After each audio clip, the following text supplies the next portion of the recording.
Round one of the NBA playoffs are in full swing, and one of the big storylines in the NBA, the Chicago Bulls knocking off the defending NBA champion Milwaukee Bucks, tying that series at a game apiece. And the big news coming out of that game, Chris Middleton suffered a sprained MCL. He could be out 2 to 4 weeks, which means, of course, he would miss the rest of the series. This is episode 75 of Gimme the Hot Sauce. Stacey's alongside. Whispers Kelly, ready to roll, and we've got our special guest, the Dean of Chicago Bulls beat reporters, Casey Johnson of NBC Sports Chicago, joins us this afternoon. Casey, you were in Milwaukee to witness that. Really, the Bulls could be up 2-0 in this series. They really had the Bucks on their heels in both games.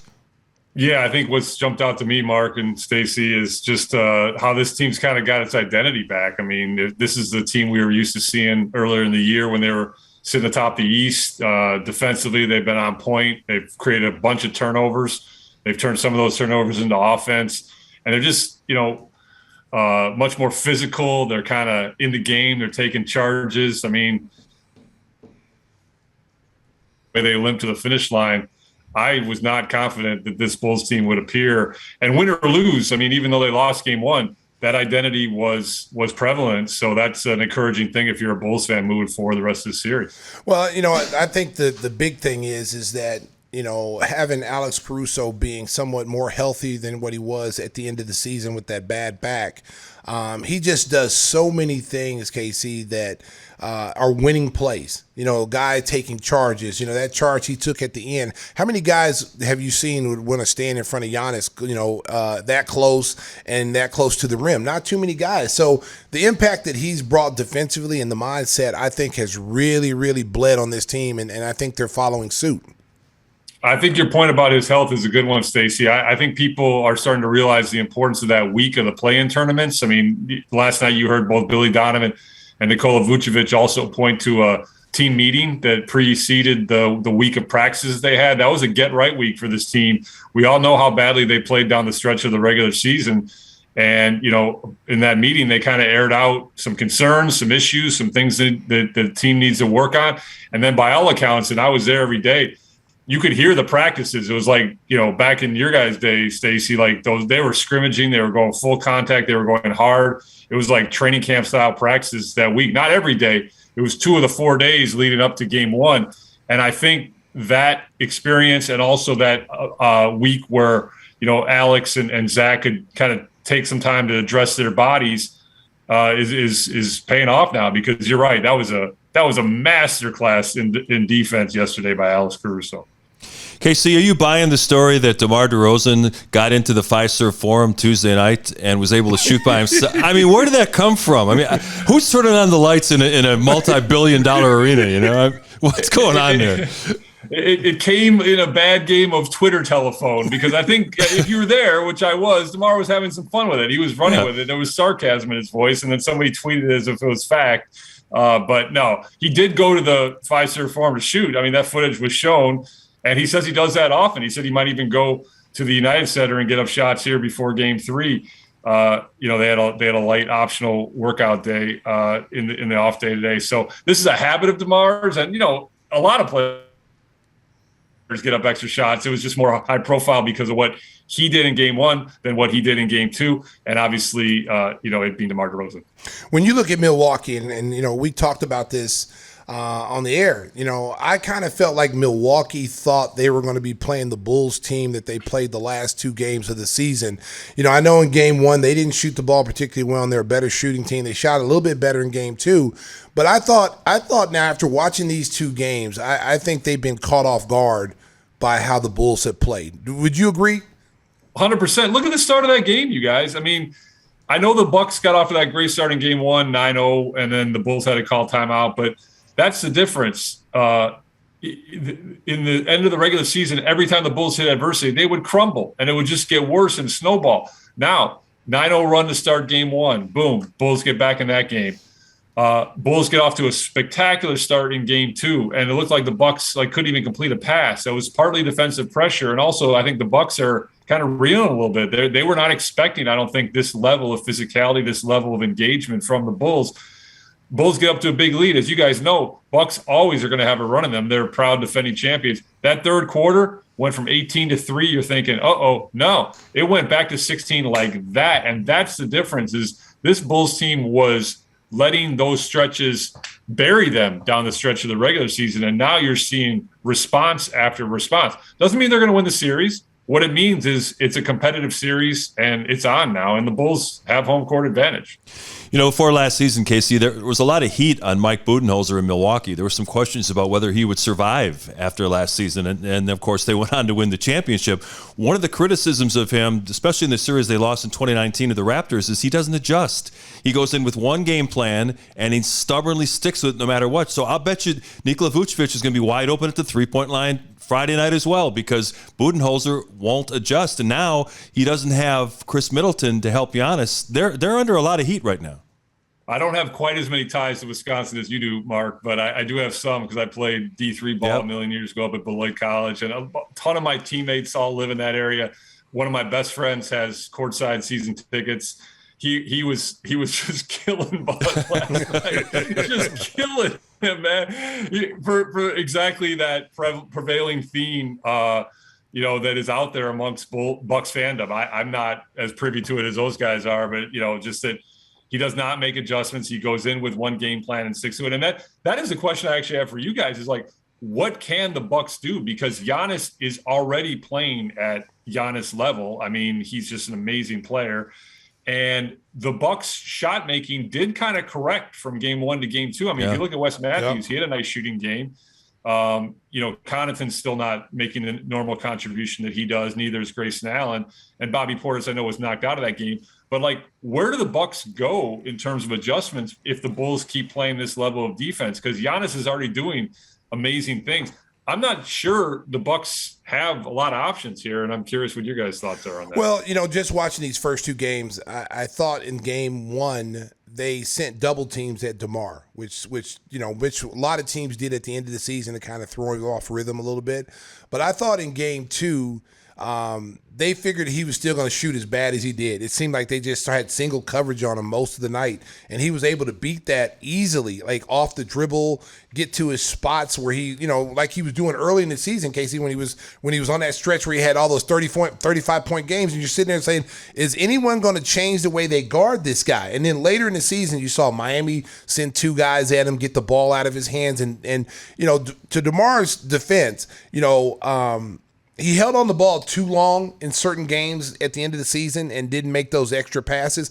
I thought yesterday he read the defense very well when that double team did come. He got rid of the ball quickly and let someone else make decisions. But I thought they had single coverage on him most of the night, and I thought that was a huge mistake, because once he gets going, there's pretty much, it's downhill for you defensively, because they switched Giannis out on him a couple of times, and he scored over Giannis, and then it was over. Yeah, I agree. But I mean, like, what do the Bucks do offensively? I mean, defensively is one thing, but offensively, I mean, Giannis has played at an extremely high level those first 2 games. They obviously didn't hit shots, the rest of the role players, in game 1, but they did in game 2. I mean, Drew Holiday's been very off. He's had 10 turnovers through first 2 games. Middleton has not made any impact at all and now won't be available. So I'm just – you don't want to get out over your skis here, but Bulls do have home court advantage now. There's a lot that is trending towards the Bulls side. You have to take advantage of this opportunity, and Giannis is still good enough to obviously wreak so much damage single-handedly. But I don't know, man. I just feel like this series escalated in a hurry. It just went from no one giving the Bulls a chance to now saying, okay, this is a huge opportunity. You got to take advantage of it. Yeah, I think that Bud's got to dust off Jordan Nwora in this next game. The kid from Louisville, 6'7" forward, he can shoot it a little bit, because they got to find somebody else who can make some shots. Holiday did not shoot the ball well in either of the first 2 games. Connaughton didn't shoot the ball well. They'll probably start Connaughton at the 3, but Grayson Allen's on a milk carton. They got to find somebody who can score, and I think he might reach down the bench and give Nwora a look. Yeah, we'll see. Connaughton's missing like wide open threes too, by the way. Yes. That's amazing to me. Yes. He's a good shooter. He's just missing wide open threes.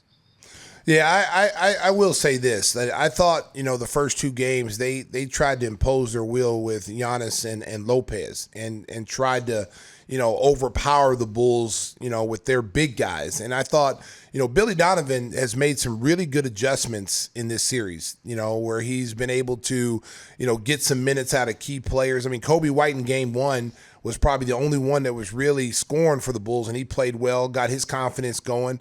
And I thought, using Derrick Jones Jr., I thought Tristan Thompson played good in minutes yesterday. Billy's making all the right moves here in these first couple of games. What do you think going into game three, adjustments that you think, Casey, that he might need to make if the Bulls are going to get that, game three?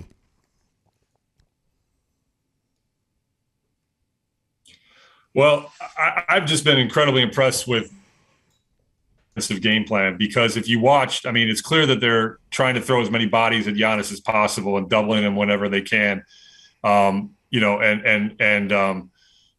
forcing other players to beat him. But what I liked in game two was they showed different like traps. Like when the ball was swung, sometimes they would go blitz that secondary shot creator, and other times they wouldn't. They would leave him alone. So I just thought they mixed up their coverages in real subtle ways. And Billy was talking about how that is on part of the game plan, and part of that's on reads and calls by the players. And obviously Caruso is so instrumental in that. So without Middleton in game three, I don't really see the Bulls needing to adjust much. I mean, they're doing what you can to slow Giannis. He's going to get his. He's too good of a player that he's not.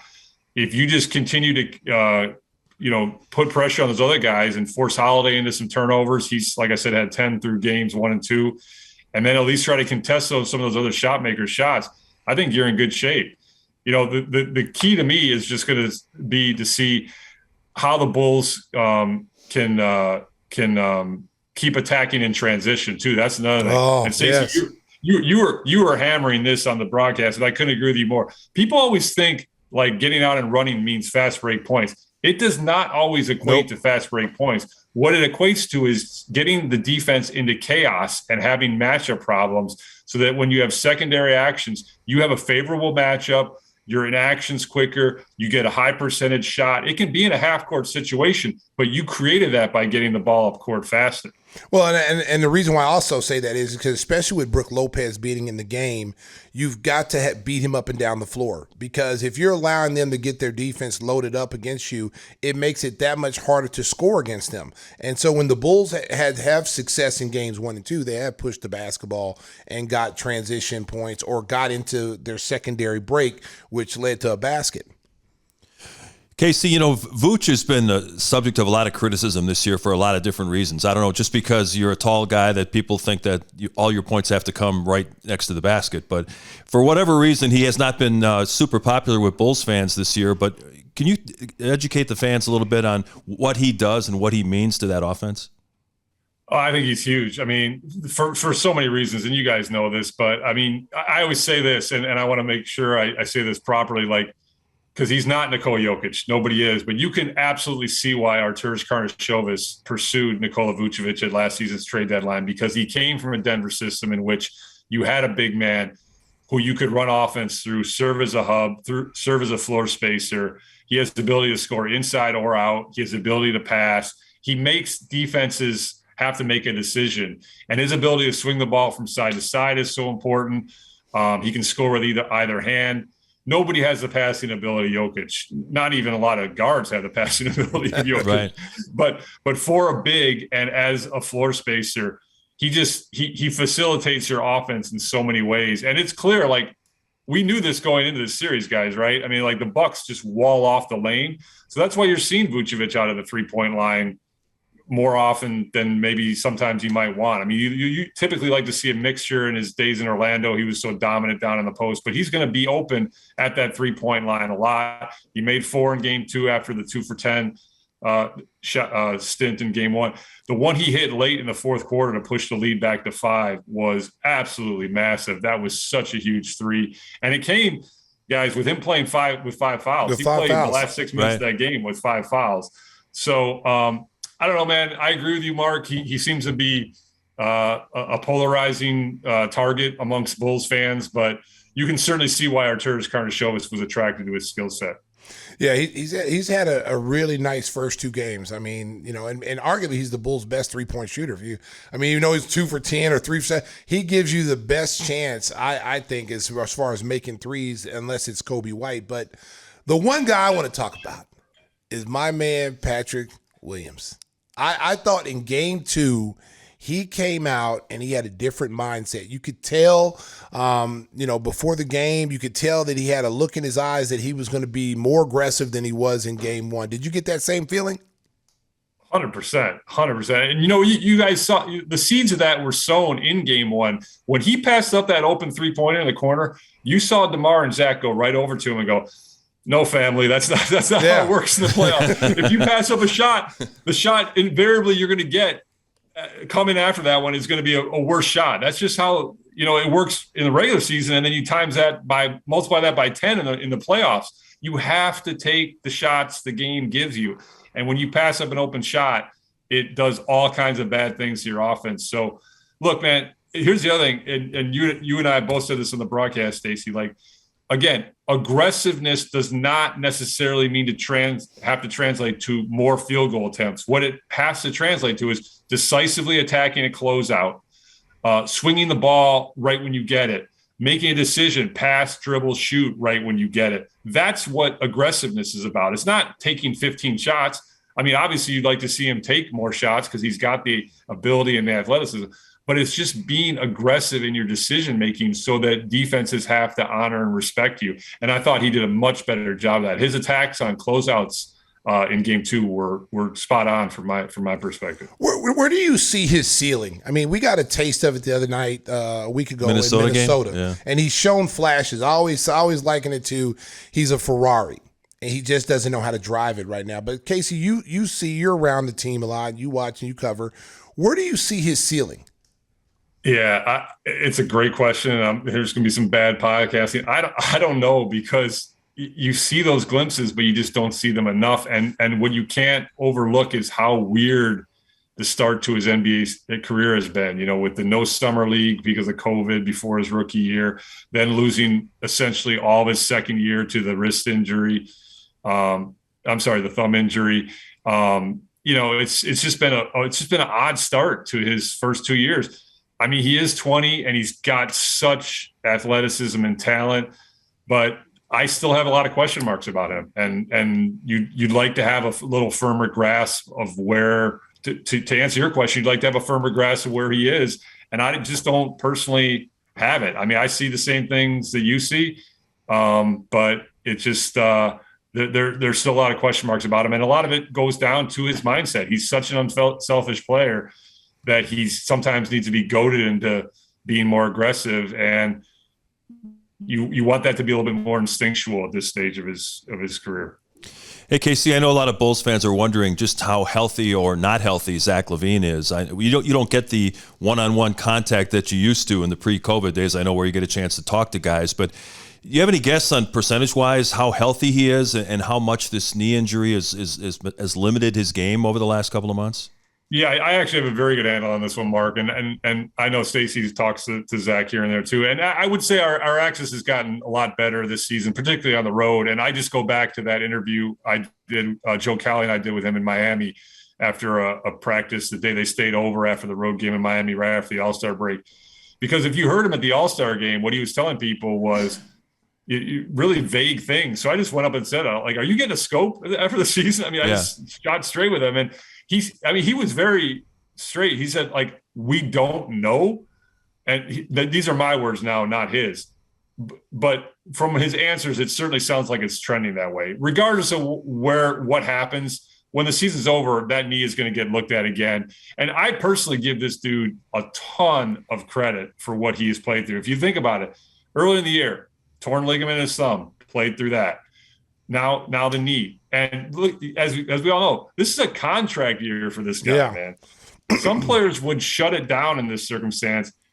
Any more questions about this guy being selfish or not about the team? Get out of here, man. This guy understands this is his first opportunity to have a taste of playoff basketball.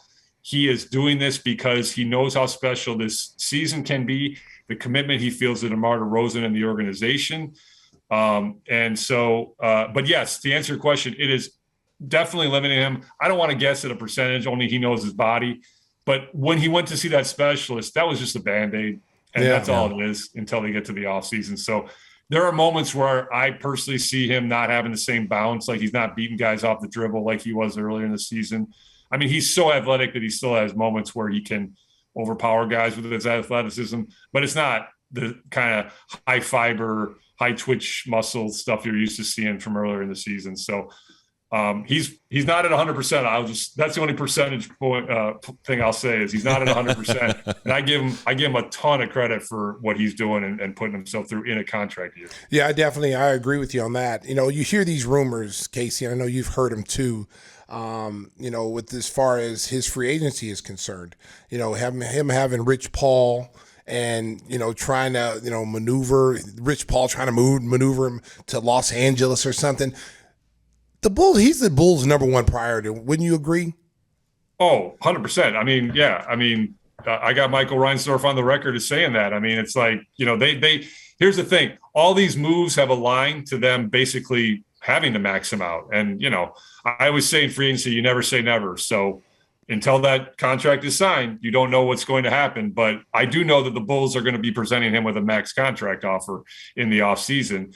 And then, you know, he's so crucial to this regime's vision. I mean, all these moves, Vucevic, DeRozan, they're all aligned to keeping LaVine as part of that core and moving forward.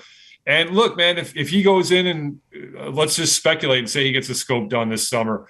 I mean, he's a two-time All-Star, still in the prime of his career. He always seems to come back with a new wrinkle to his game. And earlier in the year, before the knee issues, I thought he had made significant improvement at the defensive end. I really did. I did too. I think that has dropped off some since the knee issues. There are moments where he still has engagement, but not quite the level that he was consistently doing early in the year. So there's still potential for him to grow as a defensive player too. So yes, I fully expect the Bulls to present him with a max contract offer, and then we'll see where the vagaries of free agency take him. Yeah, Zach's going to be one of the big priorities in the offseason, but the Bulls still need to tweak the roster. They need to upgrade the backup center position. Vooch only has one more year left on his deal. They need to get more size, I think, on the front court to go along with Patrick Williams. They did win that drawing, get the number 18 pick in the first round, and they'll have the mid-level exception to use. When this playoff run ends and Arturas and Mark Eversley get together, what areas do you think they're going to look to add to try to solidify this group to maybe being, you know, a top 4 team with home court advantage next year? Well, I've got one. They absolutely need more shooting. They just absolutely need more shooting. I mean, the fact that this team, they don't need to turn into the Warriors or what have you, but the fact that this team was near the bottom in 3-point attempts all season, it's just to me such a glaring hole in their offensive repertoire. I mean, you've got incredible scorers in LaVine and DeRozan, don't get me wrong, but I think you absolutely need more shooting up and down this roster. I mean, Caruso, he's a solid shooter, but he's not an elite shooter. You know, Patrick Williams, the jury's still out on him.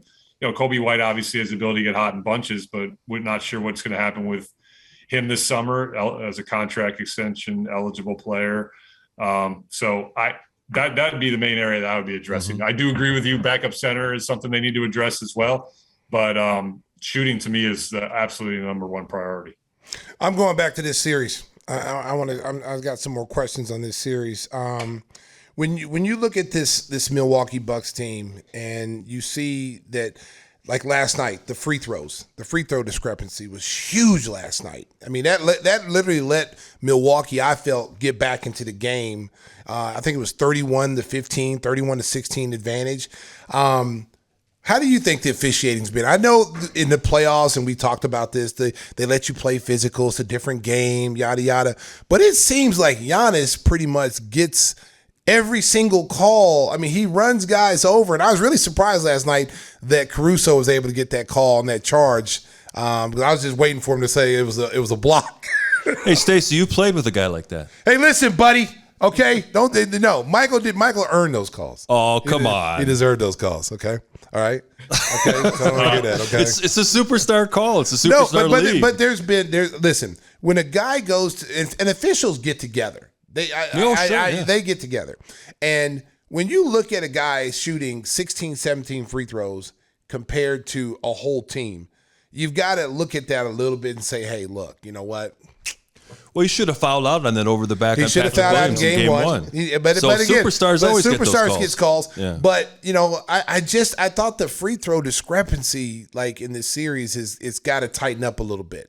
I will say that was one thing that jumped out to me in game one, is because it was only a -4 in the free throw attempt discrepancy, and that was a huge storyline going into the season, because game two was more aligned to how the whole regular season series played out. I mean, the Bucks had a huge free throw disparity in the regular season series against the Bulls in those 4 matchups.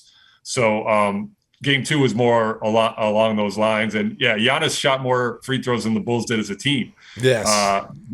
But like Mark said, I'm gonna lean toward my Mark's side on this one. I mean, you play with a guy like that. That's he earned it. He earned it. And Giannis is, to me, Giannis is like Shaq. He's about as hard of a guy to officiate as you can find in this league because of his size and his strength. But he's gonna keep getting, newsflash, Stacey, he's gonna keep getting those calls. Well, I'm gonna keep hammering home. They need to just because he runs people over and he's got long Inspector Gadget arms doesn't mean that he's getting fouled all the time. And you do good work on the reviews, though, man. You did some little whispering. You know what? I try to affect the outcome here and there. A couple of times they don't listen to me, but when I do win, they know they're listening to me. Hey, Whispers, you've been real quiet over there. You got a question for KC? Sure. Yeah, go ahead. Give it a shot. Well, KC, I was just learning about you a little bit because, that's just what I do here. Do a little research and came across a story about you getting a hug from a sweaty IHSA badminton player. Can you tell us a little bit about that? It was early in my career at the Chicago Tribune. I was covering high school sports, and I had done this is a great story, man. That's deep. That's deep. Yeah, that's what he does. Yeah, that's what he does. That is a deep cut. I have not told this story in years. So I was covering high school sports, and I had done a profile on this state favorite badminton player. That's a high profile assignment for Chicago Tribune. And oddly enough, maybe she didn't go to my high school. No, it happened in my high school. So she was the favorite to win state, and I'd done this big profile on her. And then I go to the state tournament. It's at Evanston High School where I went, and she lost. She got upset in the final. And it was one of those moments where I went down to do like a post-game interview with her, and she saw me, and it was like the first familiar face she saw after her dreams had crushingly died. So she gave me this big hug and started sobbing on me, and she was all sweaty. And I was like, we don't know each other that well, man. I'm just in like one profile on you. So as a journalist, as you know, you don't really want to be in that kind of situation. You're like, you want a little distance there. So you're in my space. You're in my space. Thanks for bringing up a traumatic memory for me. I appreciate it. Well, yeah, that's what Whispers does. That's what he does. He's like a CSI. He digs up all kind of dirt. If you did anything wrong, he'd know about that too. If you like feet, he knows that. If you're a hand man, he likes that. He knows about that too. That's the kind of guy he is right there. Casey, tell our listeners about you played against Ben Wilson. And you had some interesting things to say about Ben Wilson, and you covered it. And tell our listeners how good Ben Wilson was for people who didn't know and then just watched the 30 for 30. And I know how good he was. How do you think he would have been as a pro? A couple things I want to say first. I also played against Kendall Gill, and we beat him. So if you want to, I'm gonna tell him that when I see him. I didn't know that. Yeah. But I also want to emphasize this. I went to Evanston Township High School. My junior year, I played with a guy who had a cup of coffee in the NBA, Everett Stevens. Everett Stevens, that's my boy. Played 4 years at Purdue and 2 years in the NBA, and then many years overseas. So when you say I played against Ben Wilson, I watched other people play against Ben Wilson as like the 8th or 9th, maybe sometimes 10th man at Evanston Township High School. My senior year, I played. You had 5 fouls, Casey. You had 5 fouls. Yeah. But Ben, it was amazing. I was in that on the team when Evanston played Simeon in the '84 state championship game, and Simeon beat Everett Stevens and our team. And then that summer league, we competed against him. And then we were set to play him in the rematch, the first game my senior year. And that was actually the day that he died. He got shot the night before, and we didn't know when we went to bed that night if the game was going to be played the next day. And Simeon decided to play it in his honor. It was very moving, obviously, experience and day. But to your question, Stacey, I mean, what I always say about him is, players can get mythologized over time and over years, particularly when they meet a tragic end like Benji. But he was a 5-tool player. I mean, he could shoot, he could pass, he could dribble.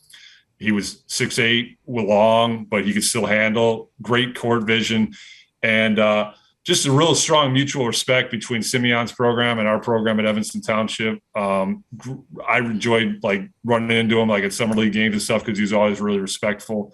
Just one of those guys you knew had kind of that it factor. Number one player in the country, so he would have gone wherever he wanted. There was rumors he was going to either go to DePaul or Indiana, and absolutely would have made the pros. I mean, that's not a question. It's just, what his ceiling would have been when he got there that you can't speculate on, but had all the skills and all the talent to be whatever he wanted to be. Yeah, Casey's had a remarkable career, obviously all the years at the Tribune, and then he came over to NBC Sports Chicago, and now he's doing sideline stuff. And the folks that caught him doing the play-by-play when Adam had to bow out, that's an unforgettable moment in your career, Casey. I know we talked about it last time we had you on, but that was remarkable, the job you did there, to have to step in and do it from where the writers were and trying to do play-by-play. I mean, that was remarkable. I mean, when you reflect back on it, what are your memories of that moment? Well, when I reflect back on it, thank you. What I always say is people gave me way too much credit because I was not good. I was competent. Oh, you did a great job. Maybe under the circumstances I was good, but I was not good. I was competent. I will say what I was proud of is two things. I didn't get one name wrong, and that included some 10-day and hardship guys. There you go. Yep. So I didn't get one name wrong. And then, I know the game. So I knew what storylines to lob up to Robbie Hummel, who was sitting in for our guy Stacey here, who was on the shelf at that period. And Robbie's fantastic at what he does, so he made it easy as well. But yeah, I mean, I will say the more I reflect on it, the further away I've got it. It's a remarkable experience. I mean, I got to call play-by-play for a quarter and a half of the Chicago Bulls, and I'm not a play-by-play guy. And I definitely described play-by-play because I did a radio call on TV. But it was a flipping blast. And then people say, were you nervous? I didn't have time to be nervous. Yeah, no time. Number two, I wouldn't have been nervous because it was fun. I mean, it was like an experience. It was a life experience. But I will say, and I wrote this in the column, what Adam Amin does, what you do, Mark, on Windy City, Stacey, what you do on a night broadcast, the preparation, the energy, the intensity, I was worn out after a quarter and a half. I was get me to a computer and let me sit down and write. I am not a broadcaster. I don't know how you guys do it, man. It takes so much preparation and energy. And I knew that, but having done it now, I really, really know that. So. Yeah, you know what? It was so cool seeing you do it because, I kind of turned away and I was expecting. Where's Adam? Because Adam was in the pregame part of it. Yeah. And then he disappeared, and I thought he got kidnapped by Al Qaeda. Somebody came and got him because I'm like, where the hell did he go? And I'm on the phone. I'm worried about the little fella. Where is he? I'm like, did he get COVID? And then Casey, because Casey always comes in, does a hit. And, we talk to him before the game, what the expectations are, and he tells us things and gives us some little nuggets. So I thought that's what it was. And then I saw Casey was dribbling to the left, he made a chin. And I'm like, what the hell is going on? Where the hell is my boy Casey is doing play-by-play? Where the hell is Adam? And then I talked to Adam, and then Adam's like, I'm good. I tested hot for the test, and then they gave me another test, and then I was good to go. But, yeah, Casey, I thought you did good, man. I've watched you go from just doing the print to actually now you're on camera, and the way you carry yourself on camera, it's just been a smooth transition, and we enjoy you being part of the team, man. It's a lot of fun. I appreciate it. One last thing I do have to say is, you guys know, Brady still loves this story. He was counting us down, and he said the last thing he heard me say was, as he's counting us in, he's like, he heard me say, hey, does anybody have a Pacers roster? Give me some help. I was grabbing a copy of game notes to be the play-by-play guy. Yeah, because, people don't understand. They don't do game notes anymore. Right. You have to get your own game notes at home and print your own game notes. Because they're everybody's cheap on paper now. Yeah. So when you get to anybody got a Pacers roster? So you're over there. It's like you're begging people for rosters. Even in the Milwaukee game yesterday, I was like, hey, is anybody got a roster here? Like, I forgot mine, so then still gives, but I know exactly how you feel. And then, the names that you got to come up with. Oh man. The only guy who was scrambling worse than KC at that time was Robbie Hummel. Think about Robbie Hummel. He does great work for the Big Ten, and he also calls other conferences. A fantastic rising star in the field. But for a scant minute, maybe 90 seconds, Mark Brady, the producer, told him, "You got to do the show by yourself." So he's going to be play-by-play, color, and everything else. I tell you what, man, you got to be, like I said, you never know what's going to happen, in this business where you might have to do that. Somebody gets sick and has to leave for a second. I remember in Detroit, Neil got sick. And right before we were coming over to the arena, he got sick. And then we didn't have any replacements. And then Chuck had to slide over. And then they got someone to come in that was doing Michigan State games to slide in.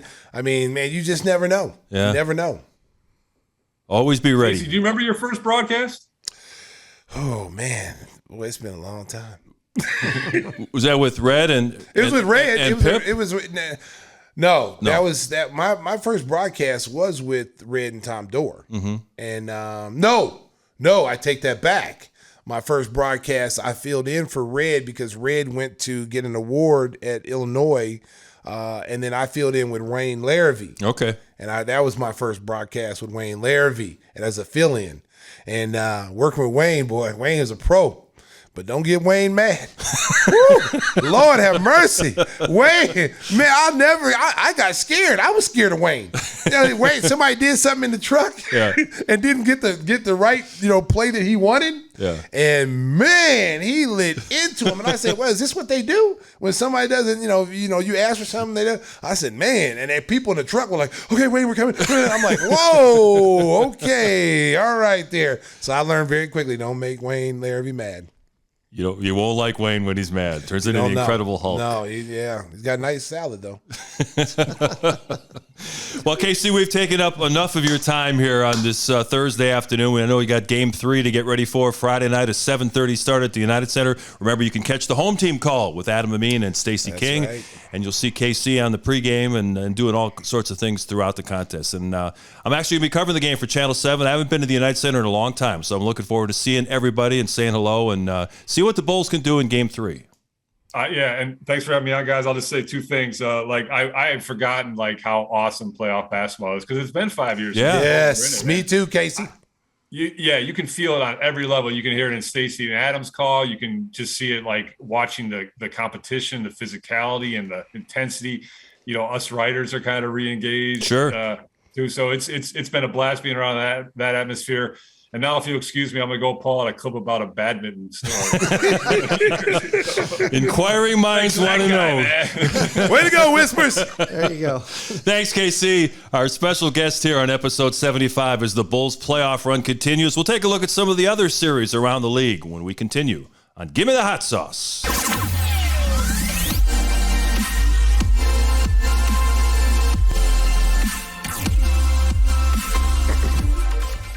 Welcome back, episode 75 of Gimme the Hot Sauce. If you're watching on YouTube, and you really should, so you can enjoy all the fun that we have here in the Hustle and Flow studio in beautiful Palatine, Illinois. Timmy Whispers has disappeared, so he has an important business call. He's always moving and shaking. What's going on with that guy? Yeah, you know what? If he's not saying crazy things, he's making phone calls and he's making money on the side, and we're not included. We didn't want people to think that we sent him to the penalty box for that crazy question he asked KC, but KC liked it, so it's all right. You know what? He I tell you, man, he's like the first 48. He's always picking up dirt and picking up evidence on people. And, sometimes we have a mute button just in case he says something off the wall. We're able to mute him, and we come pretty close. Well, last week with Allie Quigley, it was crickets. He asked one of his long questions, and she just looked at him like, yeah, huh? Yeah. Yes, I can't wait till the season starts. We're looking forward to defending our championship. Thank you for your question, caller. You never know with Whispers. You never know. Hey, when it comes to insurance for your auto, home, and business, make sure you contact the king of insurance, nationwide agent Jeff Vucevic, our good friend at jeffvuk.com. That's jeffvuk.com. And Stacey's been entertaining the fans with the Golden Pipes throughout the season, and he's ramped it up in the playoffs to promote our guy Jeff Vucevic. Yes. Nationwide is on your side. All right. Yeah. You know what? Let me tell you something, Mark. I get in last night from Milwaukee. Yeah. You know, and I'm driving home. My driver, Gene, and we come back from with Windy City. Yep. They drove me to and from both games. Shout out to Windy City. Wait a minute, let me hit a little spot right now. Sure. Windy City. Shout out to Windy City for getting me up to Milwaukee, because yesterday it was raining and there was serious traffic. The game was at 8:30. I left at 5:30, and I was a little nervous. Nervous, like, oh man, you know, rain in Chicago, that's a disaster, because everybody drives like it's acid rain. It's like real slow, and they're afraid like their car is going to disintegrate if they go too fast. But when it's snowing, it's NASCAR. They're going 80 miles an hour, black ice, they don't care. So it's really weird how that dynamic is. But we get there at 7 o'clock. My driver, Gene, got me there and got us there safely. And so shout out to my man, Gene, in Windy City, because Windy City Limousine provides championship service. Do you like how I flowed into that, America? Yeah. Okay, good. Making a reservation is so easy, it's a slam dunk. Let Windy City break the full court pressure of traffic and get you to your destination in style and on time. Contact us at 866-94-WINDY. Again, that is 866-94-WINDY. But you mentioned on the return trip home, you came out and turned your TV on. Okay. Yeah. So America, I have created a monster out there, America. Okay. You know, no one was singing the nationwide jingle except professional singers. Okay. That's right. Nobody. Okay. Anybody who was reading this ad, they were not singing. I brought this to the forefront, Stacey King. Okay, I take full credit to this, but I'm not taking full credit for all the people who can't sing that are singing it. Okay, so I'm coming home last night. It's probably 12:30, and I guess it might have been a White Sox replay. Yeah. So I'm sitting at my kitchen table, you know, unloading all my stuff, and me and my girlfriend were sitting there talking, and then all of a sudden, I hear, "Yes, it's time for the nationwide jingle." And I'm like, okay, who is this? Lawrence Welk? And then I'm thinking, is this a White Sox game? And I hear my boy Jason Benetti, the voice of the White Sox. Very nice voice. He's singing a couple times with me. And I told him that's why he's Tito. Okay, not Michael, you're Tito Jackson. So I hear them last night singing, and I'm not even looking at the TV. I just hear the voice. And they were like, you know, singing it. And they're already making excuses before they sing it. I know this is going to be awful. It's going to be terrible. And, you know, you might want to turn off your TV. They're making all these excuses. And it's like, if you got to make all these excuses, then don't sing it. Yeah. Don't sing bother. it. So they're singing it. And all of a sudden, man, it was like nails on the chalkboard. I was just like, oh, cats screaming, dogs barking. I was just like 12:30 at night. I was just like, I started to text my man, Jason Benetti, and say, Jason, just read it. If you Jason really should sing it. Steve Stone's voice is no. And with baseball, it's every day. Yeah. You got to do 162 games. You said 162 games. You got to sing that, and you got to bring the energy every day. Yeah. You can't half-ass that song. You can't go nationwide is on your side. You really have to, because Jeff deserves better. He deserves better. Yeah, he deserves that energy every time. He deserves that energy, and that's why I bring it. That's why Jeff comes to me. Jeff knows that I am going to put heart and soul into that jingle. Okay, so I take it personal. Like Michael said in his, in the what was it, the TV show when they The Last Dance. I took that personal. Okay, I take it personal. I take it personal when someone half-asses the jingle. So when I hear, okay, I'm mad. I take it personally. So I want people who are going to sing this. Okay, you have a lot to live up to coming behind me. I'm just going to throw that out there, okay? I'm 1 in a million, okay? But if you're going to sing this jingle, you have to sing it with passion. If you don't have passion, then put it to bed. Just say it. Just go, nationwide is on your side. That's all you need to say. Sure. But don't sing it. Because if you're not going to bring the passion and you're not going to bring it from the gut up, then don't bring it at all. just my advice. Well, we've had people on the show. I remember Lisa Byington saying how nervous she was. Yes, because you're going to give her a chance. I give everybody a chance, Mark. I give everybody an opportunity, and as with that opportunity comes responsibility. Okay, so if I'm giving you that opportunity, okay, there's a responsibility to you to sing it right. Okay.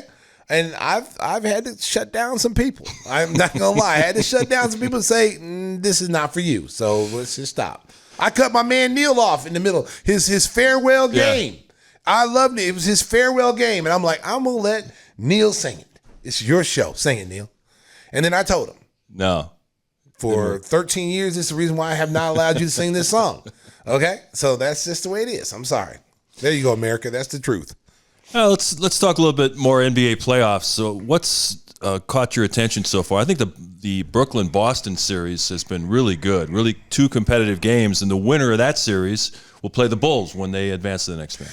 Yeah, I'm looking forward to that series. But I will say this. I think what you're seeing in this is very competitive playoffs. And every team is one injury away from changing their fortune. Yeah. You look now. You got Middleton out. That's going to hurt the Bucks. He's going to miss this whole rest of this series, and he's an all-star player, and you can't replace that. No. You look what happened to Booker and Phoenix. They're rolling. All of a sudden he goes out. They lose to New Orleans. So you're one player away from really, really changing your fortune. So Could the Pelicans win that series now?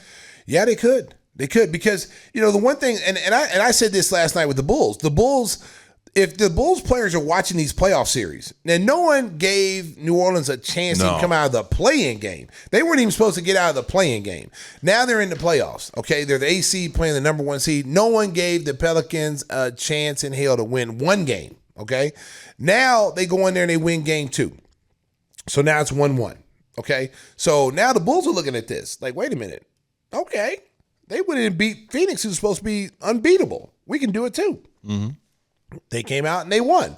So it's the mindset that these teams and how close these teams are kind of evenly matched. I think when you start looking at the playoffs, it's like there's some dominant teams that were dominant during the regular season, but that doesn't mean anything in the playoffs because in the playoffs you got to make adjustments, defensive changes.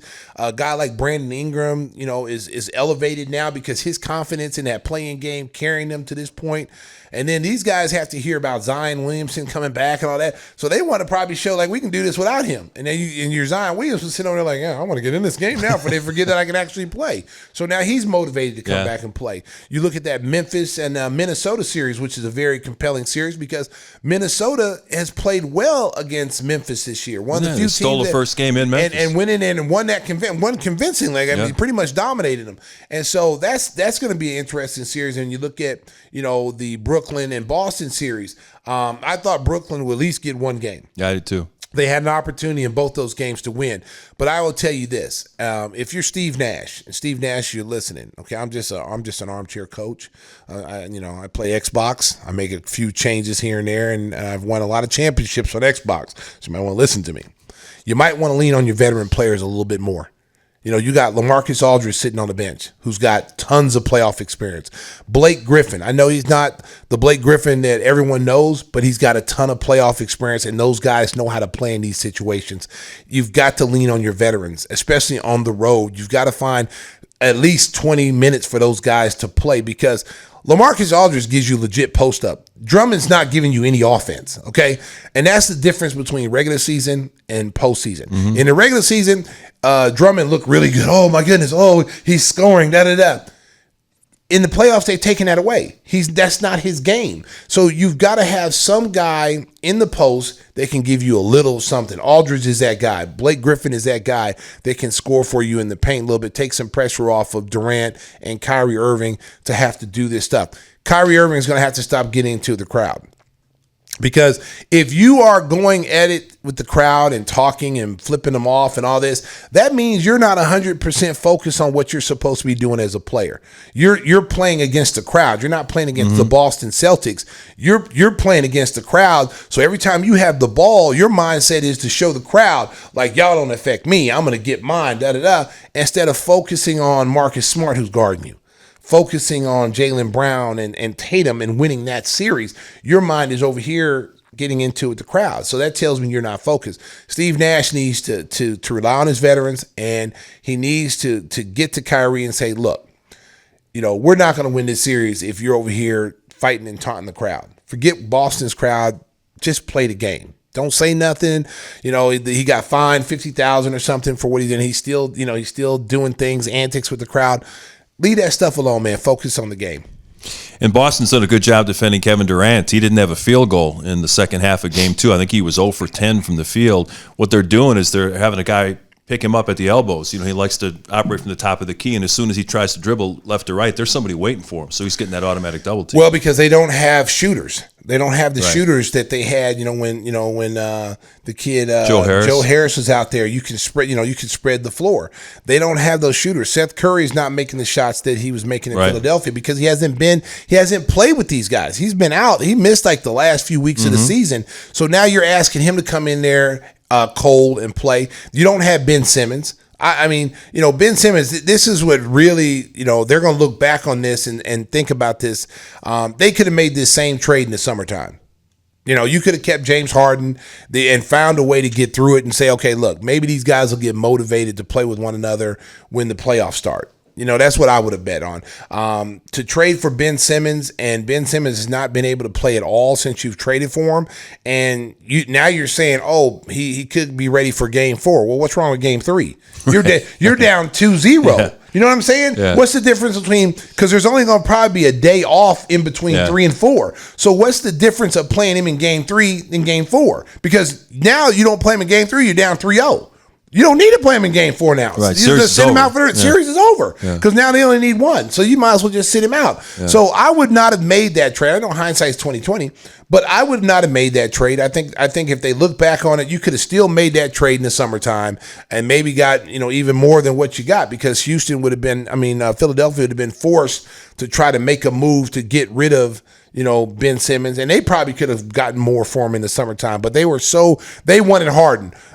Morey wanted Harden. You could tell that they didn't care. They wanted Harden no matter what because all the stuff they held out for, was less than what they were asking for from everybody else. They were asking for 3 first-rounders and all this other stuff they didn't get that from Brooklyn. They wanted James Harden from the start. They gave up so much to get him, and I don't think it's going to help Brooklyn. I think it's going to hurt Brooklyn this year, and it looks like it's going to help Philadelphia because they're up 3-0 against Toronto, and Toronto's just too small. Right. Barnes going out hurt them with that hurt ankle, but they still didn't have enough to be able to fight. That's styles makes fights. That was a style that they can't handle. How about the play they drew up with 9/10 of a second left? They have Joel Embiid coming to the sideline, catching the ball, turning, hitting a 3 at the buzzer to win it. Well, and how about Toronto not being prepared to stop that? Yeah. Okay, at the end of the day. They were worried about a lob, I think. Who cares? Yeah. I mean, at the end of the day, Embiid's still the best player on the floor. Yeah. So if you got to put 3 guys on him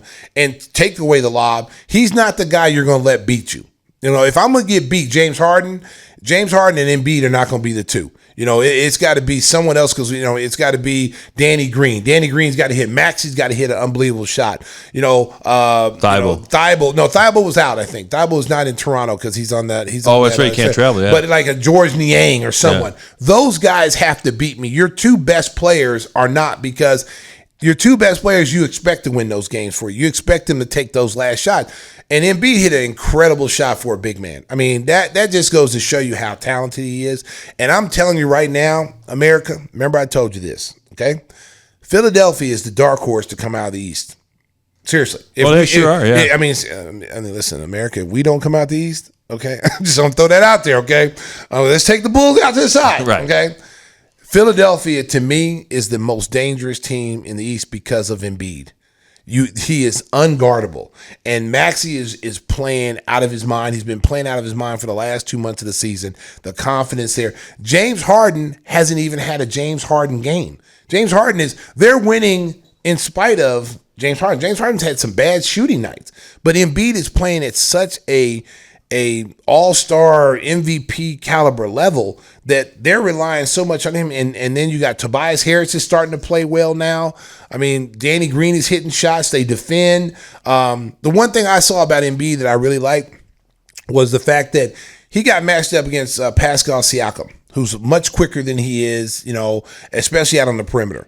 And he did not shy away from that contact. He guarded him. He stayed out there. He wasn't guarding the weakest player like say Boucher, who wants to shoot threes. He took Siakam when the game was on the line, and I was very impressed by that. Yeah. I was thinking about you the other night. Our guy Jimmy Buckets had 45 points in their win over the Atlanta Hawks. They got a 2-0 lead. It'll probably be Miami, Philadelphia in the second round, which would be a good series. But Ernie Johnson starts the interview, the post-game interview. They put a headset on Jimmy, and he goes, he asks about Jimmy G. Buckets. he just took your nickname. Yeah, you know what, the national guys, and he said it like, "Look what I thought of." Yeah, you know what? They've been doing that for years. That's a sign of flattery when they steal your material. They've been doing it for years, Mark. And I've learned, our games now are no longer just in local market. That's okay? right. Everyone sees it worldwide. Okay, you remember back in the day, it was like you just were seeing, if you didn't have WGN, that you couldn't see the Bulls play. Yeah. Okay. But now we're on satellite. You can stream the games anywhere. Everyone knows where all those catchphrases come from. Everybody knows where those nicknames come from. Jimmy got that nickname as a rookie playing 8 minutes a night. And he'll tell you where he got it. I've heard him tell people all the time, Stacey King gave me that nigga. Stacey King gave me that. And so I laugh when I see people kind of pass it off as their own, like, oh my God, Ernie came up with a good one, Jimmy G. The G stands for gets or whatever. No, bro. He didn't come up with it. I love Ernie and I love the TNT crew. And I've seen Kenny Smith do that too. Because I remember when I used to use the too big, too fast, too strong. Yeah, I've heard them. And then he used it for Dwight Howard. Oh, he's too big, he's too strong. I'm like, see, they be watching games. And they be ganking stuff. I see you. So I don't get mad at it, because it's just a sign of respect when someone, uses some of your material. Yeah. And Neil Funk's Kaboom has been stolen from different people. Sure. Eric Reed in Miami has taken. He'll even come to you. I'll give Eric Reed some credit. Eric Reed, the play-by-play broadcaster from Miami, will come back and he will tell you, I stole that from Neil Funk. I was in a cab drive. I was in a cab one day and I was listening to it on the radio and I heard him say kaboom. And he said he started using it. And he will tell you, he won't go, no, I created it. He said, I stole that from Neil Funk. And, and you can respect a guy who can honestly come up and say, yeah, I did take that, Jimmy was nice the other night, though. Did you see any of that game? 45 points, and he was hitting all the big shots. That's the thing about Jimmy that I think people forget, is that he would raise the level of his game in big games, in playoff situations, in national televised games. It seemed like when the lights were the brightest, that's when you got the best Jimmy Butler. Yeah, Jimmy's a guy who thrives off of adversity. He thrives off of, just situations that other people will cower from. Like he doesn't back down from people. He didn't back down from the situation with, when they got into an argument with Spoelstra and Udonis Haslem.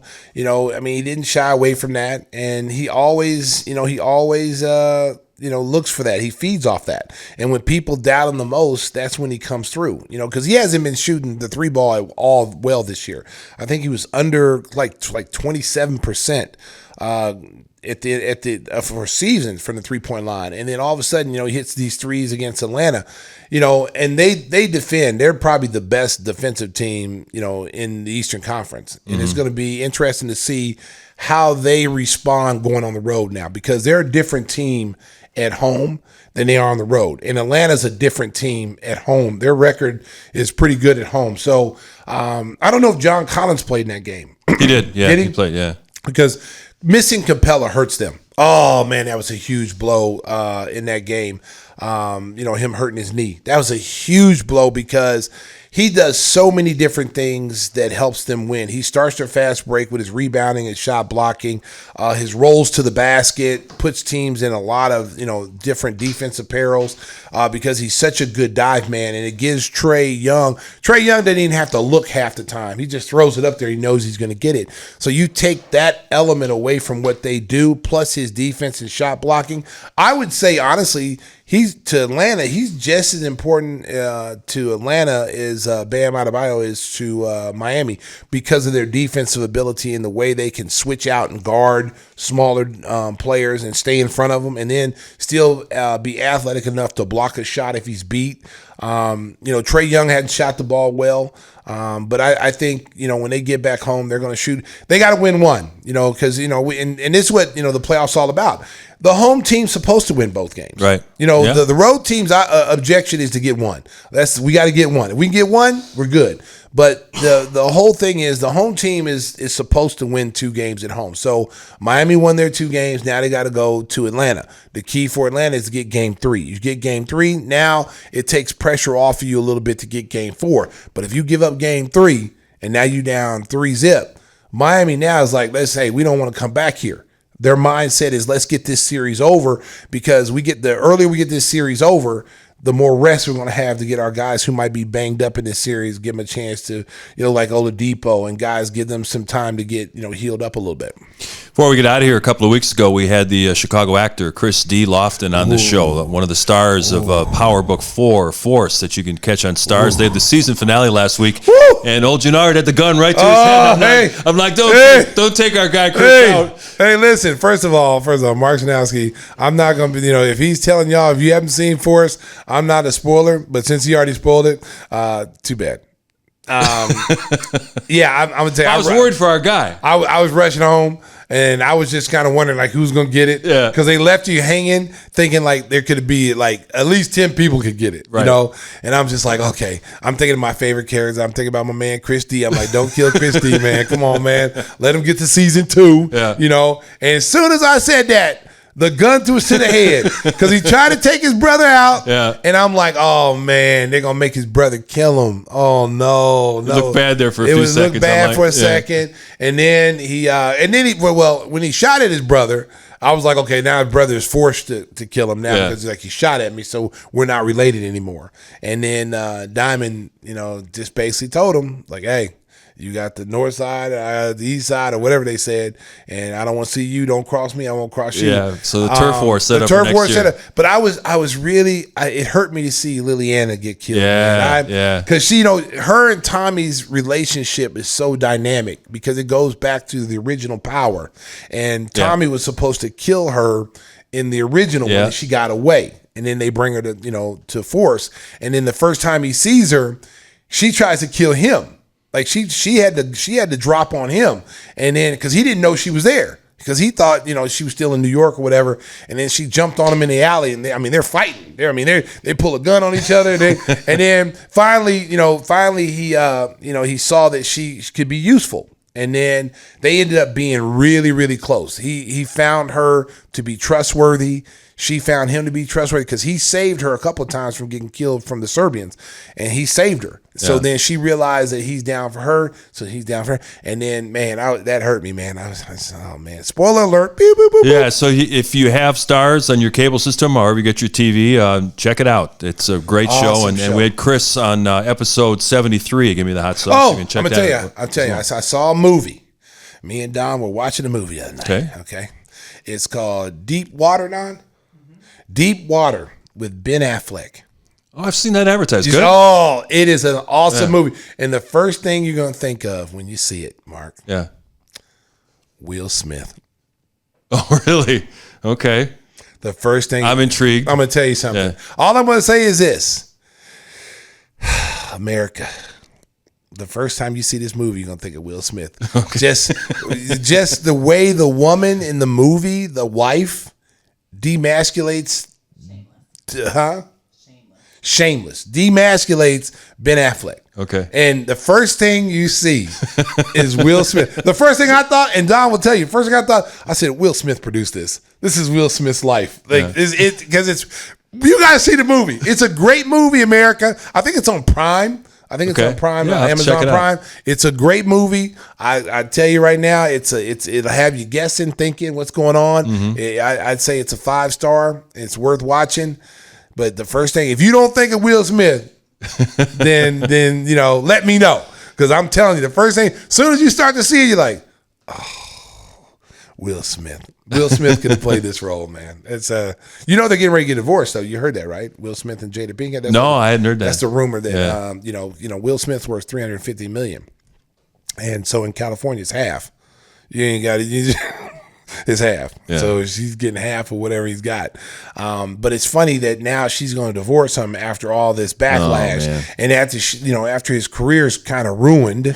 Now she's going to jump off the ship like the Titanic. And the icebergs hit the Titanic. She's got the jacket on. She's on there with the women and children.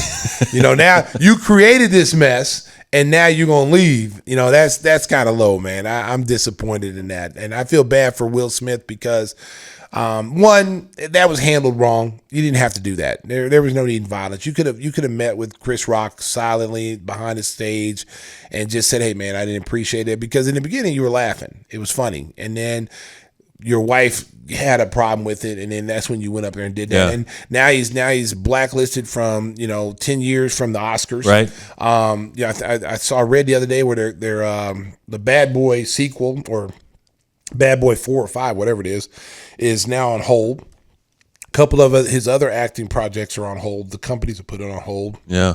So right now he's not. It's not someone you're betting on right now as far as his acting career. He might have.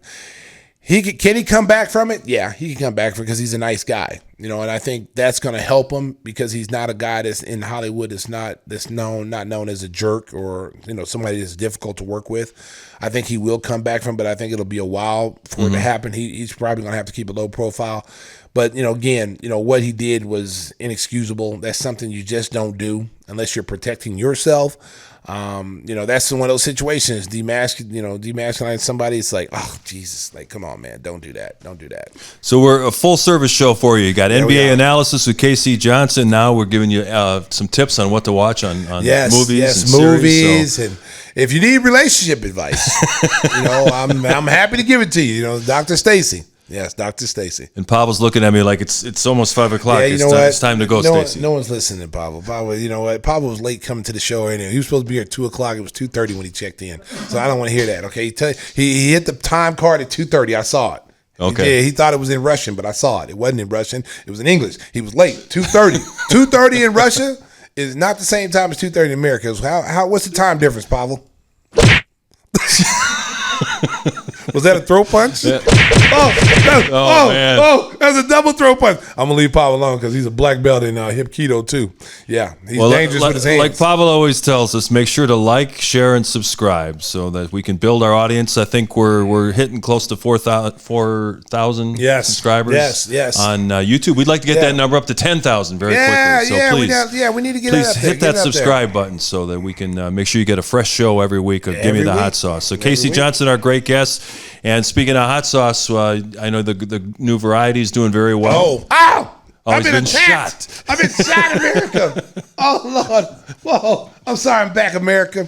That was Pavel. He kicked my camera down. Okay, that was unnecessary, Pavel. All right. So the hot sauce is doing well. The hot sauce is doing quite well. The real hot, the Chicago Fire 1871.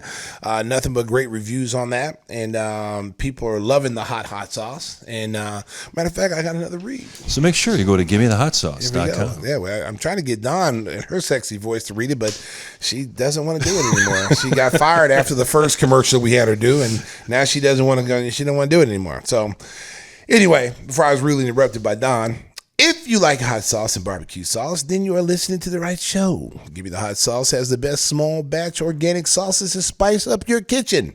Chicago style red sauce with garlic twist, our St. Pat's Verde, which is personally my favorite, green sauce with extra avocado and cilantro, King's Q, and our new hottest hot sauce in the new family, the Chicago Fire 1871 that almost put Pavel in the hospital. Okay, but Pavel took the extra hot one. He took the experimental batch, the experimental batch sauce that we didn't want to give to the public because we might have had a couple lawsuits. But we had Howard Aiken at the time. He would have got us off of it, baby. He'd have got us off of it. So we decided to turn down the heat a little bit. It's still 10 of 10, and it's not only is it hot and it has that the heat that just keeps getting hotter as you keep going, makes your eyes water, sweat. I'm telling you, I had some. Don made some, snuck some in a batch of wings, and I was like, I saw that on social I was eating media. them. I was like, man, did you put the hot sauce on this one? My eyes was watered, and like the aroma from the wings, Mark, like literally your eyes started to water because the. So we're talking hot sauce. Oh, it was hot. I mean, So we're talking Chicago Fire. 1871 America, and make sure you get your bottle. You can get any bottle you want, but get all four and try them yourself and tell them that Stacey sent you, because we can give you 21% off on your purchase. Okay, I can't say that about Windy City. I'm going to tell that again. I read the Windy City ad earlier. I can't give you any time off, and I can't give you any money off on that one. Just say Stacey sent you, and they'll say good. Yeah, we appreciate it. Yeah, we appreciate you. Come again. Okay, come again. So. Anyway, get you some Give Me the Hot Sauce at GimmeTheHotSauce.com and order your bottle today and try our new Chicago Fire 1871. And remember, she'll like it too. Pavel, hit the. Oh, there we go.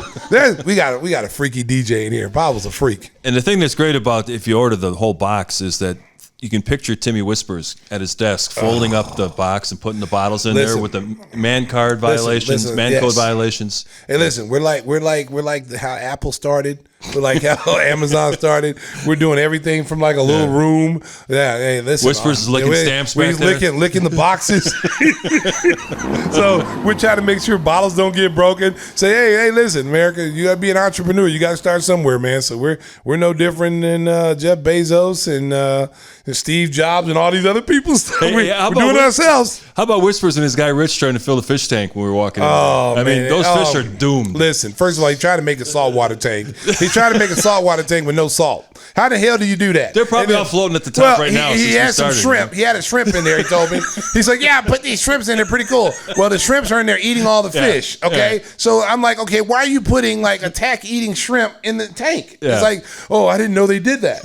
He walks in there, he's got 5 fish in there. Next day he comes out, all the fish are gone. They're gone. Skeletons floating around in the water, you know? So I told him, I said, what you need to get you some colorful saltwater fish, like, you know, groupers, trigger fish, you know, clown triggers, which are really pretty and they glow with the light. The light just kind of resonates off their body. Trigger fish are like piranhas. They're like saltwater piranhas. Like when in the ocean, they eat shells. So you throw in some clams. Like I used to throw clams in my tank and let them go down there and just rip them. They rip them up with their sharp teeth and then eat the stuff in there. It's awesome. It's awesome. I told him to get some of those, man. It'll bring some light to it because he got some boring fish. He got like the Nemo fish. Yeah.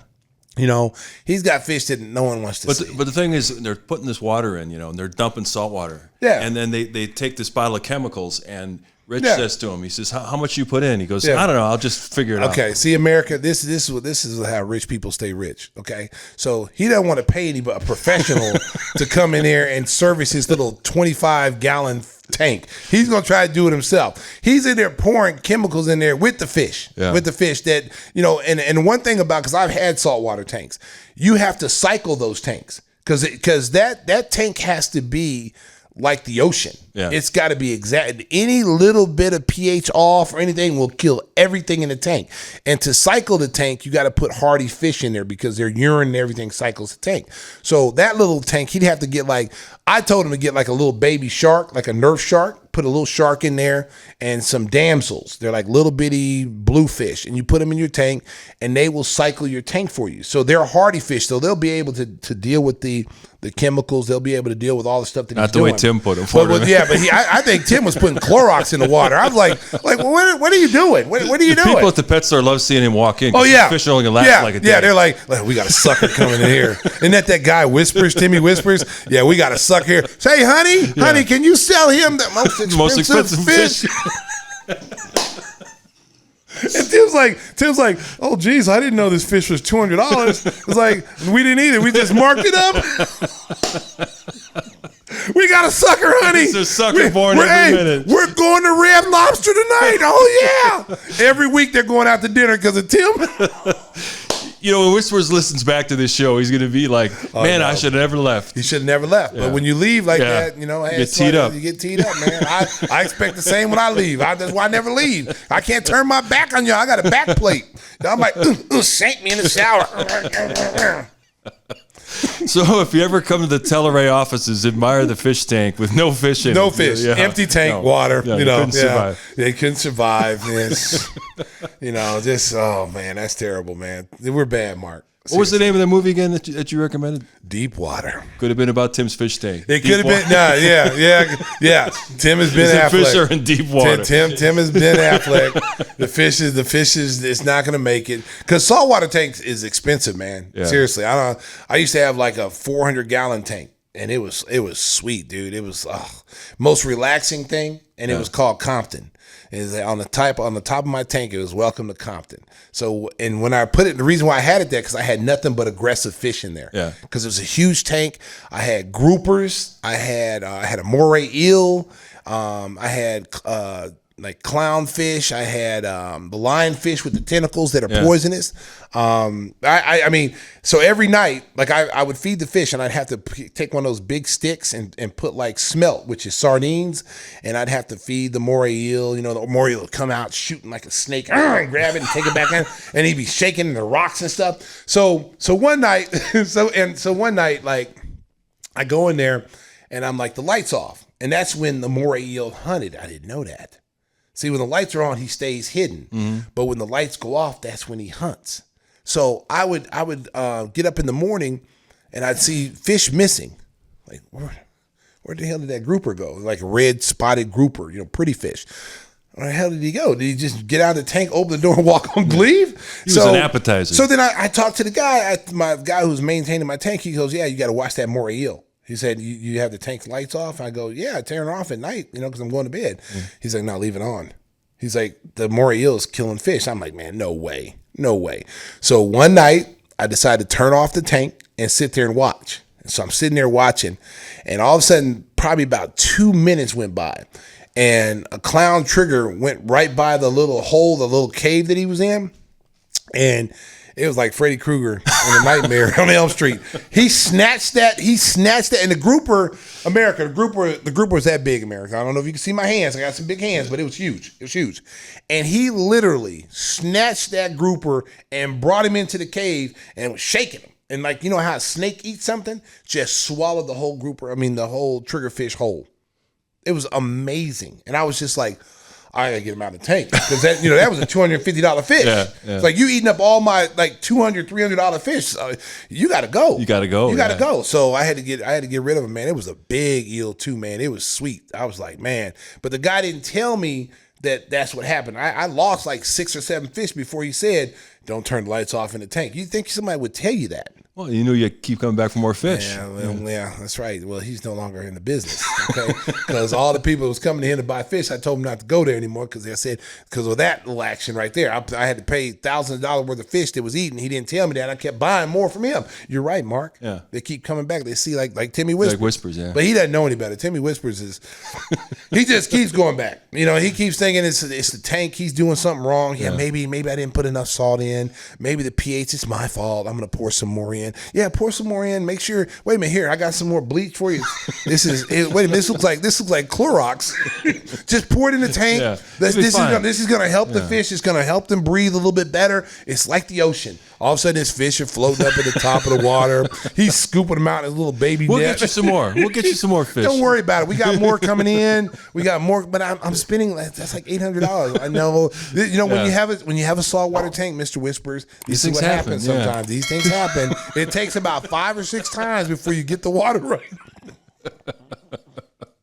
Tim, I know you're not here to defend yourself. We love you, boy, but don't ever miss again, boy. So there's your lessons on taking care of fish tanks. Pablo, get us out of here. We've caused enough damage today. Oh, baby, the playoffs are rolling. The Bulls are hot. Catch Stacey and Adam on Friday night. Spicy. Drive home safely. Beep, beep. Buckets. Oh, my goodness. Give me the hot sauce, Bill.